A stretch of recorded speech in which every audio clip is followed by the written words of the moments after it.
Good morning बच्चों। आज हम संज्ञा पढ़ेंगे। संज्ञा जिसे हम इंग्लिश में नाउन और हिंदी में संज्ञा कहते हैं। संज्ञा क्या है? आपके नाम। जो भी चीज़ों के नाम होते हैं दुनिया में, वो सभी चीज़ क्या है, अपने नाम से जानी जाती हैं। चाहे वो व्यक्ति हो, स्थान हो, वस्तु हो या भाव हो, सभी के कुछ ना कुछ नाम होते ही हैं। तो देखिए, दो सहेलियां हैं, आपस में क्या बात कर रही हैं और आपको कौन कौन से नाम जानने को मिलेंगे, तो हम इस बारे में बात करते हैं। हम संज्ञा को कैसे पहचानेंगे, आज इस पर हम चर्चा करेंगे। तो देखिए, तनु, आज तुम इतनी जल्दी घर क्यों जा रही हो? आज मुंबई से मेरे दादा दादी शालू और वैभव आ रहे हैं। मेरे लिए नए नए खिलौने, चॉकलेट और सुंदर सी फ्रॉक भी लाएंगे। अरे वाह, अब तो तुम्हें राजा रानी और परियों की खूब कहानियां सुनने को मिलेंगी। तुम भी मेरे घर आना, उनसे मिलकर तुम्हें भी खुशी होगी। ठीक है, ये आपस में फ्रेंडों ने बातें की। अब हम आपको बताएंगे कि देखिए किस किस के नाम, जैसे तनु, आया, वैभव, ये सब क्या नाम है, आइए बताते हैं। देखिए बच्चों, व्यक्तियों के नाम तनु, दादा दादी, शालू, वैभव, राजा रानी, परियों। व्यक्ति यानी जो इंसान है, हम लोग, हमारे ये जैसे नाम हुए, तनु हुए, दादा दादी हुए, ये सब क्या है, व्यक्तियों के नाम।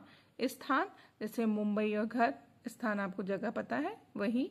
वस्तुओं के नाम, वस्तु आपको मालूम है ना कि जैसे खिलौने, चॉकलेट, फ्रॉक, ये सब क्या है, संज्ञाएं हैं, लेकिन ये वस्तुओं के नाम है।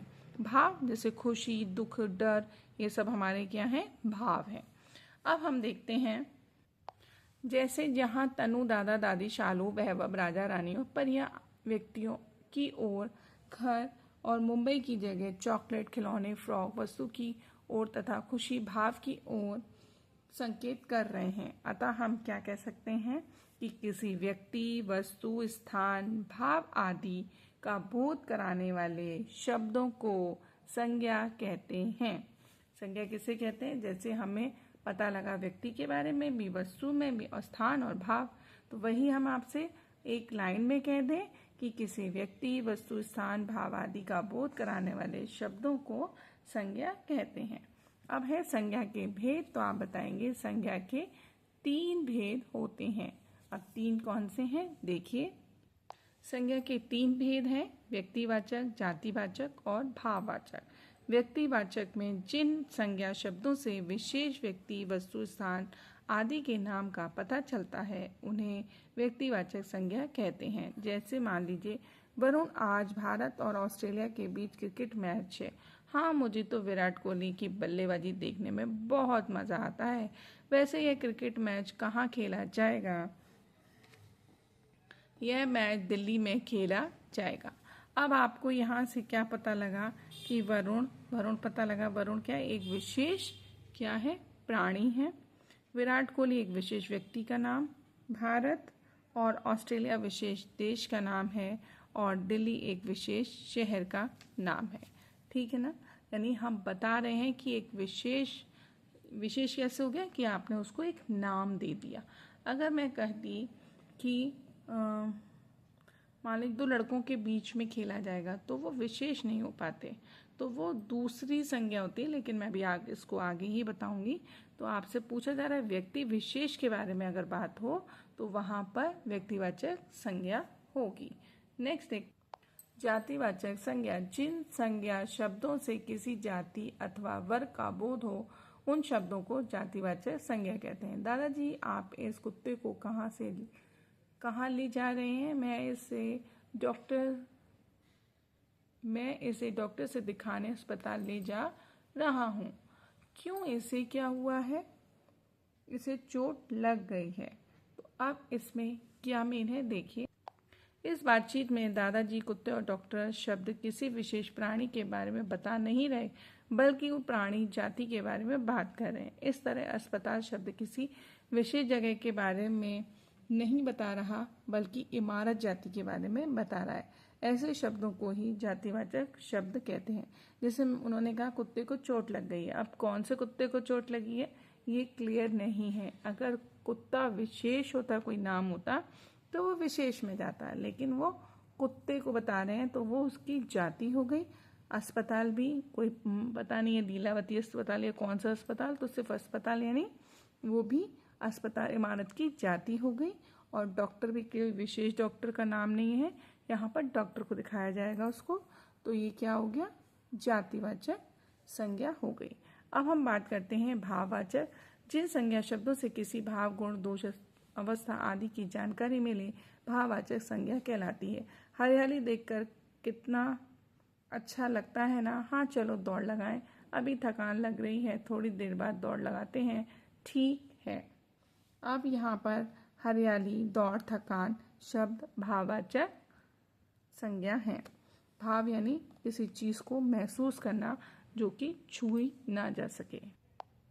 संज्ञा के अन्य भेद भी हैं। इनके दो और भेद माने जाते हैं, द्रव्यवाचक और समुदायवाचक। द्रव्यवाचक यानी जिन शब्दों से किसी द्रव्य पदार्थ, धातु का बोध हो उसे द्रव्यवाचक संज्ञा कहते हैं। जैसे लड़का पानी पी रहा है, यह चांदी की चम्मच है। तो ये यहाँ पे पानी और चांदी ये द्रव्य हो गए, यानी मटेरियल नाउन। समुदायवाचक संज्ञा जिन संज्ञा शब्दों से किसी समुदाय या समूह का बोध हो उसे समुदायवाचक संज्ञा कहते हैं। जैसे सड़क पर भीड़ लगी है, सैनिकों की टोली मार्च कर रही है।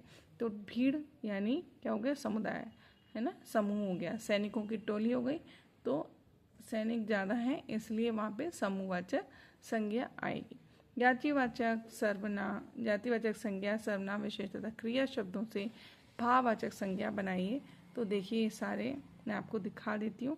लर्न मैं आपको अपनी नेक्स्ट वीडियो में करा दूंगी, क्योंकि बहुत लंबी हो जाएगी तो आप बोर हो जाएंगे। देख सकते हैं, आप देख लीजिए।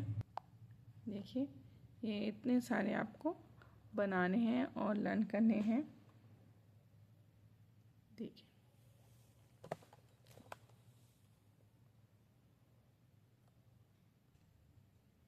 ये क्रिया शब्दों से हैं और ये कुछ अन्य हैं। अब हम कुछ एक्सरसाइज देख लेते हैं। दिए गए वाक्यों में राइट एंड रॉन्ग का निशान लगाइए। भाववाचक संज्ञा किसी भाव की जानकारी नहीं देती। भाववाचक संज्ञा किसी भाव की जानकारी नहीं देती, ये रॉन्ग। पानी समुदायवाचक संज्ञा है, गलत। सेना समुदायवाचक संज्ञा है, सही। हाथी जातिवाचक संज्ञा है, सही।